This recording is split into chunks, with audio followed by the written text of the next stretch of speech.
আমাদের এগুলা আমরা ম্যাজিস্ট্রেট বানাবো, ডাক্তার বানাবো, আমরা ভিক্ষুক বানাবো নাকি? হ্যাঁ, ফুটফুটে বাঁচালে বয়স কত? 10 বছর।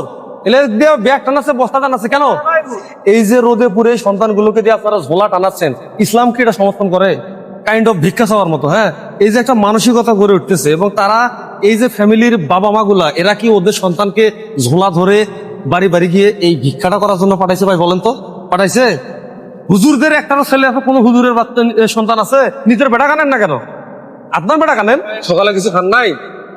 ছোট ছোট ছোট ছোট সন্তানগুলো হাতে ঝোলা ব্যাগ নিয়ে হাঁটতেছে, দেখেন তো কেমন দেখাচ্ছে দৃশ্যটা। আপনার কেমন লাগতেছে আমার বলেন?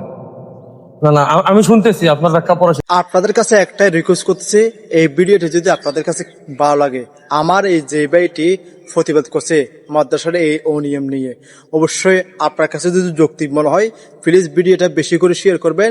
এটা শুধু একটা মাদ্রাসা হয়ে থাকে এরকম না, আমাদের সামনে যুগ যুগ বছর ধরে এরকম মাদ্রাসা ছাত্রদেরকে নিয়ে মানে এরকম আমাদের হুজুরগুলো মানে বাড়িতে যায়, বাসা বাড়ি যায়।